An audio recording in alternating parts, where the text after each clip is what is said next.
Good morning students. देखिए हम लोग आज बात करने वाले हैं experiment of मैसेल्सन and stall.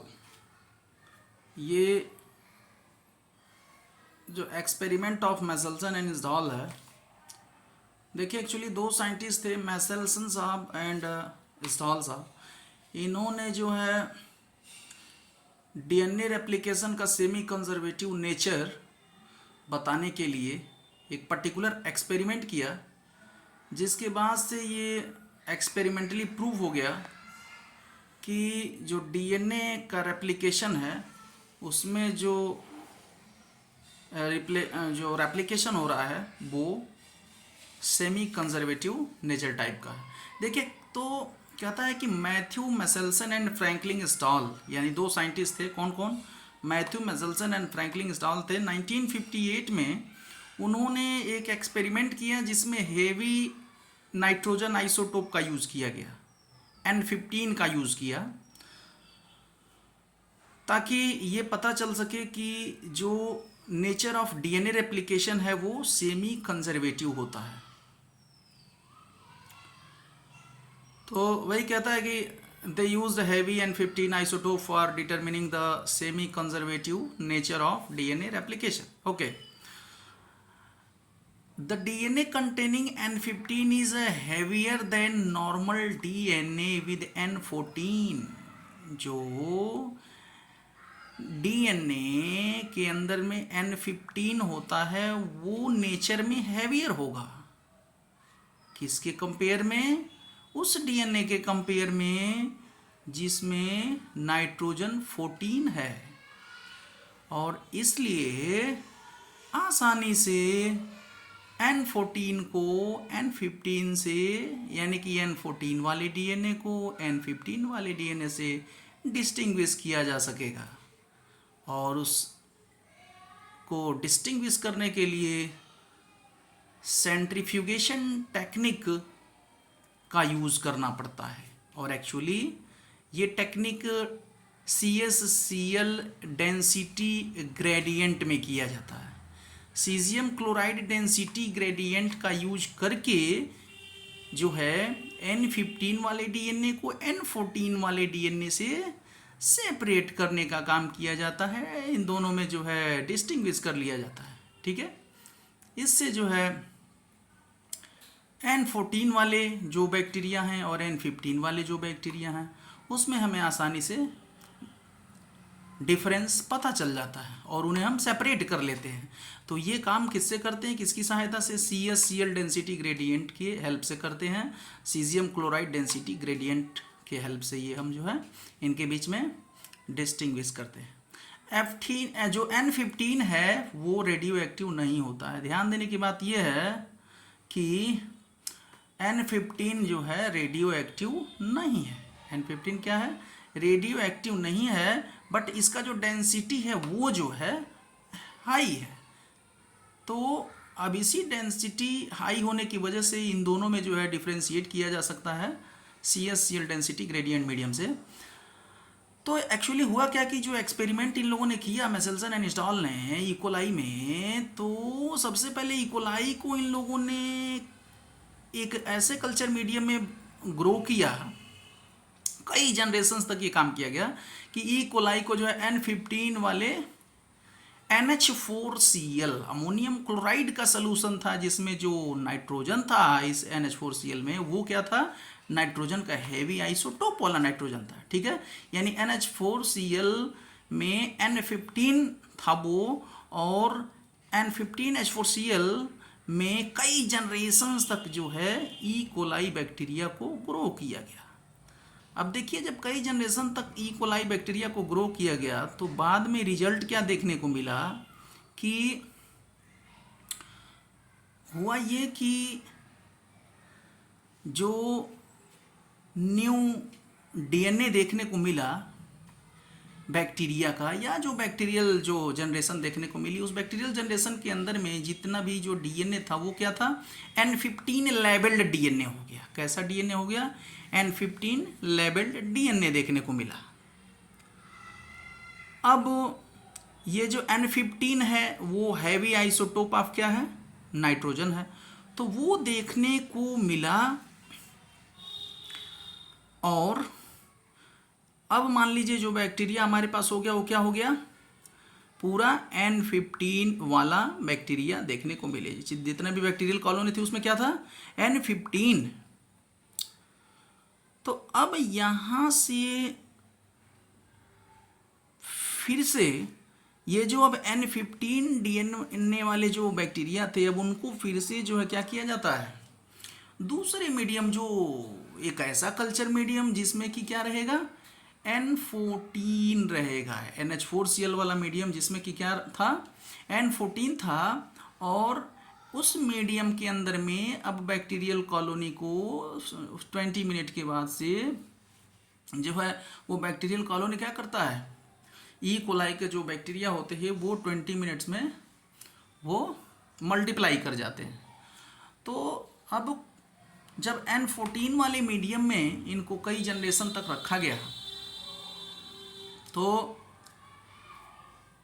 N14 जो N15 वाले मीडियम में रखा गया कई जनरेशन तक, तो जितने भी बैक्टीरिया थे उनका डीएनए क्या हो गया, N15 लेवल। लेकिन हाँ, अब उसका जो नेक्स्ट जनरेशन था, ध्यान दीजिएगा, नेक्स्ट जनरेशन में N14 वाले जो मीडियम में रखा गया, फिर उसके बाद भी N14 वाले मीडियम में रखा गया, फिर उसके बाद भी N14 वाले मीडियम में रखा। जो आपके लिए इंपॉर्टेंट होगा जब हम 2-3-4 मीडियम की बात करेंगे, तो वो जो है नीट के लिए, स्पेशल कॉम्पिटिटिव एग्जाम्स वगैरह के लिए इंपॉर्टेंट होगा, जो अभी हम चर्चा करेंगे, है ना। तो कह रहा है कि जनरेशन फर्स्ट में हुआ क्या कि हाइब्रिड डीएनए देखने को मिला। कैसा डीएनए देखने को मिला, hybrid DNA. Okay, hybrid DNA हमको जो है फर्स्ट जनरेशन में देखने को मिला। जो डीएनए था बैक्टीरिया का, उसमें ऐसे बैक्टीरिया देखने को मिले जिसमें कि उनका जो डीएनए था वो क्या हो चुका था, हाइब्रिड हो चुका था, यानी कि उसमें N15 भी था और N14 की प्रेजेंस भी देखने को मिली। ओके, अब जो है फिर उसके बाद फिर 20 मिनट बाद, यानी कि कितने मिनट बाद टोटल हो गया, 40 मिनट्स के बाद नेक्स्ट जनरेशन देखा गया कि नेक्स्ट जनरेशन में क्या रिजल्ट मिलता है। तो जब 40 मिनट बाद फिर एक जनरेशन और देखने को मिली, तो ये देखने को मिला कि जब फिर से ये बैक्टीरिया, ये हाइब्रिड बैक्टीरिया जो है प्रोपेगेट किए, तो अब हाइब्रिड बैक्टीरिया जब प्रोपेगेट करेंगे तो ये कौन सी जनरेशन हो जाएगी, जनरेशन 2 हो जाएगी, सेकंड जनरेशन होगी। पहले ये वाली कौन सी जनरेशन है, जनरेशन फर्स्ट। इसी जनरेशन को जिसमें हाइब्रिड डीएनए बन रहा है, उसी जनरेशन को हमको क्या कंसीडर करना है, फर्स्ट जनरेशन कंसीडर करना है। Always remember that we have to consider first generation to the bacteria having hybrid DNA. ध्यान दीजिएगा, जो बैक्टीरिया जिसमें हाइब्रिड डीएनए था, तो उसको हमको क्या कंसीडर करना है, फर्स्ट जनरेशन। अब देखिए, तो फिर यहाँ से 40 मिनट के बाद से जब इसमें देखा गया रेप्लिकेशन, बैक्टीरियल रेप्लिकेशन, तो ये देखने को मिला कि टोटल अमाउंट ऑफ जो बैक्टीरिया थे जिसमें कि जो उनके अंदर में जो डीएनए देखने को मिला, तो वो डीएनए में 50% जो है हमको हाइब्रिड डीएनए देखने को मिला। कितने परसेंट हाइब्रिड डीएनए देखने को मिला, 50%। और बाकी का हमको 50% जो है नॉर्मल डीएनए देखने को मिला। नॉर्मल डीएनए वाला जो है कॉम्बिनेशन देखने को मिला।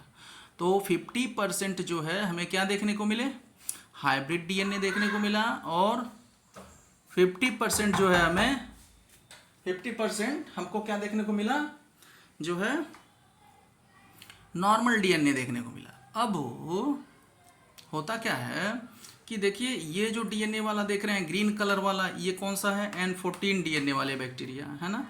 इसमें क्या है, N14 देखने को मिल रहा है। यहाँ पर जो देख रहे हैं N14 वाला, ये हाइब्रिड डीएनए वाले हैं, ठीक है ना, हाइब्रिड डीएनए वाला। तो अब इसमें हम लोग को कॉम्बिनेशन में 50% हाइब्रिड एंड 50% नॉर्मल डीएनए वाला कॉम्बिनेशन देखने को मिला, ठीक है।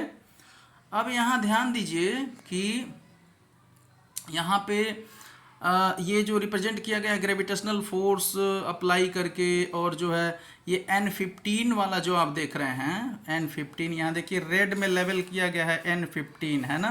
तो N15 यहाँ पूरा जो है बैक्टीरिया को जब कई मीडियम तक ग्रो किया गया N15 वाले में, मीडियम में, तो उनका जो डीएनए है वो क्या लेवल देखने को मिला, N15 वाला देखने को मिला। अब यहाँ देखिए नेक्स्ट जनरेशन में एक क्या देखने को मिला, N14, ये ग्रीन से दिखाया गया N14 वाला, एंड N15, ठीक है ना। ये कौन सा डीएनए था, हाइब्रिड डीएनए।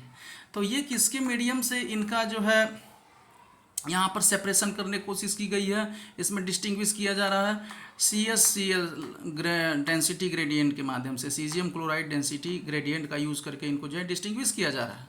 फिर जब देखिए इसी बैक्टीरिया को, इन्हीं बैक्टीरिया को क्या किया गया, फिर जो है नेक्स्ट जनरेशन में प्रोपेगेट कराया गया, तो अब हमको क्या देखने को मिला, फिर जो है आप देखिए कि कुछ ऐसी कॉलोनी मिली, यानी कि जो हाफ कॉलोनी मिल रही है उसमें क्या है, N14 एंड N14 देखने को मिला। क्या देखने को मिला, N14 एंड N14, यानी कि ये जो आपको यहाँ पर 50% जो कॉम्बिनेशन देखने को मिला, ये कॉम्बिनेशन, ठीक है ना, ये जो कॉम्बिनेशन है 50% अप्रोक्स कॉम्बिनेशन, वो क्या हमको मिल रहा है 50% जो है ये N14 लेबल्ड देखने को मिला है। 50% क्या देखने को मिला है, N14 लेबल्ड डीएनए देखने को मिल रहा है, ठीक है ना।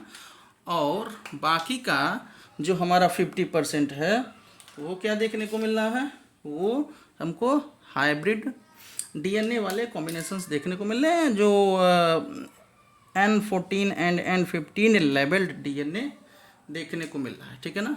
यानी कि 50% हाइब्रिड कॉम्बिनेशंस, हाइब्रिड डीएनए, और 50% नॉर्मल डीएनए देखने को मिला है। इस दोनों में हम डिफ्रेंशिएट कैसे कर रहे हैं, caesium chloride density gradient medium से जो है उसकी सहायता से हम इसको यहाँ पर डिफ्रेंशिएट करने का, डिस्टिंग्विश करने का जो है प्रयास करते हैं, ठीक है ना। तो ये सीजियम जो क्लोराइड डेंसिटी ग्रेडियंट मीडियम होता है, उसी की सहायता से जो है ये डिफरेंट डेंसिटीज़ वाले डीएनएज को हम सेपरेट कर सकते हैं। ओके, तो ये आपसे कभी कभी पूछा भी जाता है एग्ज़ाम में कि उस किस मीडियम की सहायता से जो है डिफरेंट डेंसिटीज़ वाले डीएनएस को, N14 या N15 डीएनएस को कैसे हम जो है डिस्टिंग्विश कर सकते हैं। तो आपको बताना होता है उस मीडियम का नाम क्या होगा, caesium chloride density gradient. Okay, अब हम बात करेंगे, देखिए इसी के रिगार्डिंग में, तो हमको क्या देखने को मिला, बैक टू द पॉइंट, यहाँ पर हमको देखने को मिला था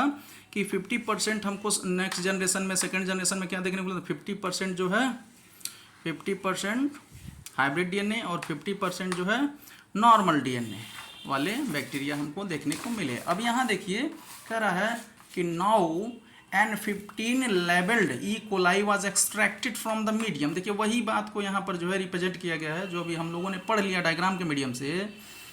फिर उसी की बात को हम एक बार देखिए फिर से एक बार रिपीट भी कर लें इस लाइंस के मीडियम से, कि अब N15 लेबल्ड ई कोलाई को क्या किया गया, उस मीडियम से एक्सट्रैक्ट कर लिया गया, और क्या किया गया, इसको अनदर मीडियम में शिफ्ट कर दिया गया। देखिए अनदर मीडियम में शिफ्ट किया गया, और उस मीडियम में क्या था, N14 था। नेक्स्ट मीडियम में नॉर्मल डीएनए, यानी सॉरी नॉर्मल डेंसिटी वाला, नॉर्मल नाइट्रोजन वाला NH4Cl था, ठीक है ना। उस मीडियम में फिर क्या गया उस जो है बैक्टीरियल कॉलोनी को फिर से मल्टीप्लाई कराया गया, प्रोपेगेट किया गया। तो कहता है कि the DNA was then isolated from E coli. अब ई कोलाई से डीएनए को आइसोलेट करके देखा गया, तो उसका जो डेंसिटी था वो देखा गया कि डेंसिटी को जब एनालाइज किया गया तो किसकी सहायता से, तो देखिए यहाँ पर लिखा हुआ है कि CH-Cl यानी caesium chloride density gradient medium में जो है सेंट्रीफ्यूगेशन की सहायता से एनालाइज किया गया था। कह रहा है it was found that after first division cycle, यानी पहले डिवीजन साइकिल के बाद से जो हमको डीएनए स्ट्रैंड देखने को मिला, उसमें से एक स्ट्रैंड में N14 था और दूसरे स्ट्रैंड में क्या था, N15 था। यानी इसी डीएनए को क्या नाम रख दिया गया, हाइब्रिड डीएनए, ठीक है। ये हाइब्रिड डीएनए वाला जो है कॉम्बिनेशन, इसका नाम दे दिया गया, ठीक है ना। ऐसा डीएनए जिसको हम क्या कह दिए, हाइब्रिड डीएनए, ठीक है ना, जिसमें N14 भी देखने को मिला, N15 भी देखने को मिला। कौन सा जनरेशन था, तो जनरेशन जो है वो जनरेशन फर्स्ट था, ठीक है ना।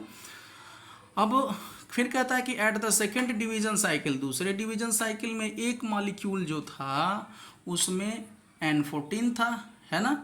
यानी कि एक डीएनए मॉलिक्यूल में केवल N14 देखने को मिला, लेकिन दूसरे मॉलिक्यूल में क्या था, हम लोग को हाइब्रिड देखने को मिला।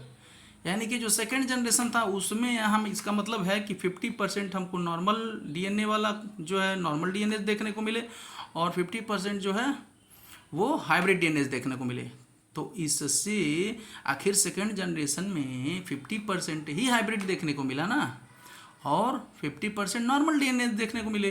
तो कह रहा है कि इससे क्लियर हुआ कि डीएनए का जो रेप्लिकेशन है वो क्या हो रहा है, सेमी कॉन्जर्वेटिव है। यानी कि पेरेंटल जो डीएनए में नाइट्रोजन डेंसिटी वाला जो डीएनए था वो क्या था, वो 50% नेक्स्ट जनरेशन वाले में ट्रांसफर हो गया। यानी कि कितना परसेंट कंजर्व हुआ, तो 50% कंजर्व हुआ। इसका मतलब क्या होगा कि जो डीएनए का रेप्लिकेशन है इसका नेचर क्या है, सेमी कंजर्वेटिव है। ओके, कहता है कि टेलर एंड हिज कॉलीग्स, यानी जो टेलर और उनके कॉलीग्स थे उन्होंने फिर 1958 में जो है फिर एक एक्सपेरिमेंट किया।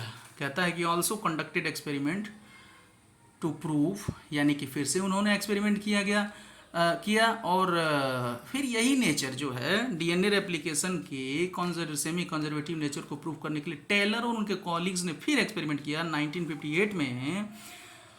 तो उन लोगों ने जो एक्सपेरिमेंट किया था, कहता है they made use of radioactive thymidine. उन लोगों ने जो है रेडियो एक्टिव थायमिडीन का भी यूज किया। उसके यूज से, यानी कि रेडियो एक्टिव थायमिडीन का यूज करके, और उन लोगों ने जो है नेचर ऑफ डीएनए रेप्लिकेशन को सेमी कंजर्वेटिव प्रूफ किया। ओके, और वो एक्सपेरिमेंट उन लोगों ने फाबा बीन्स में किया था। किसमें किया था, फाबा बीन्स में, विंसिया फाबा जिसको कहते हैं, ठीक है ना, विंसिया फाबा में टेलर एंड हिज कॉलीग्स ने एक्सपेरिमेंट किसमें किया था, फाबा बीन्स में किया था। किसमें किया था, फाबा बीन्स, विंसिया फाबा जिसको कहते हैं। अच्छा देखिए, यहाँ पर कुछ इंपॉर्टेंट है जो आपको कॉम्पिटिटिव एग्जाम्स में भी बहुत ज़्यादा पूछे जाते हैं। कह रहा है कि in first generation we have 100% hybrid DNA. पहले जनरेशन में, फर्स्ट जनरेशन में कितने परसेंट डीएनए मिला था हमको, 100% हाइब्रिड डीएनए, ठीक है ना। जनरेशन फर्स्ट हाइब्रिड डीएनए वाले जनरेशन को हम क्या मान रहे थे, फर्स्ट जनरेशन वाला, है ना, फर्स्ट जनरेशन मानते थे ना। तो फर्स्ट जनरेशन में हमको 100% हाइब्रिड डीएनए मिले थे, है ना। और फिर सेकंड जनरेशन में कितना मिला, 50% हाइब्रिड डीएनए और 50% क्या मिल गया, लाइट डीएनए। यानी दोनों में रेशियो क्या हो गया, 1:1 ratio between the DNA, ratio between the hybrid DNA and light DNA. तो कितना मिला हमको, 1:1 मिल गया।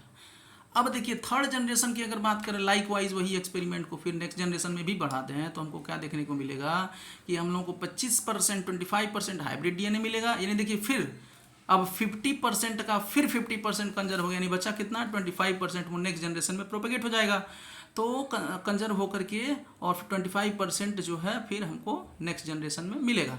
और यहाँ पर जो है फिर 70% क्या मिल गया, लाइट डीएनए मिला, है ना। तो यानी कि यहाँ पर हाइब्रिड डीएनए और लाइट डीएनए में रेशियो क्या हो जाएगा, 1:3 रेशियो हो गया। हाइब्रिड डीएनए और लाइट डीएनए में रेशियो 1:3 मिल गया। पूछ सकता है कि थर्ड जनरेशन में in the experiment of Michelson and Isdal, what was the percentage ratio between the hybrid DNA and light DNA? Then you have to answer 1:3 ratio. Okay, it means 25% hybrid DNA and 75% light DNA. Okay, अब मान लीजिए fourth generation की बात करते हैं, तो फिर जो है अब यहाँ से 25% के बाद फिर यहाँ से जो है 50%, 25 का 50% कंजर्व हो गया, तो कितना बच गया, 12.5% जो है बच गया, ठीक है ना। और फिर देखिए 87.5% कौन सा हो जाएगा, लाइट डीएनए हो जाएगा। नहीं, इतने परसेंट 12.5%, 12.5% ही हाइब्रिड डीएनए होगा नेक्स्ट जनरेशन में, और बाकी 87.5% क्या होंगे, वो जो है लाइट डीएनए होंगे। तो इसमें अगर आप रेशियो कैलकुलेट करेंगे तो 1:7 का रेशियो मिलेगा। क्या रेशियो मिलेगा, 1:7। तो देखिए फर्स्ट जनरेशन में आपको 100% हाइब्रिड डीएनए है, और सेकंड जनरेशन में 50% hybrid DNA, 50% light DNA, third generation में 25% hybrid DNA, 75% light DNA, ratio 1:3 है। और फोर्थ जनरेशन में 12.5% जो है hybrid DNA and 87.5% light DNA. तो अब ये क्या है, ये रेशियो हो गया इसका 1:7, ठीक है ना। तो ये था हमारा मैसेल्सन एंड स्टॉल एक्सपेरिमेंट। ओके, तो मुझे ये एक्सपेक्टेशन है कि आपको बहुत अच्छी तरह से ये मैसेल्सन एंड स्टॉल एक्सपेरिमेंट जो है आपको लर्न हो गया है। Okay, so please like, share and comment my video. And बाकी के और भी टॉपिक्स हैं तो आप उनको अदर वीडियोज़ में देख सकते हैं। Okay, thank you all.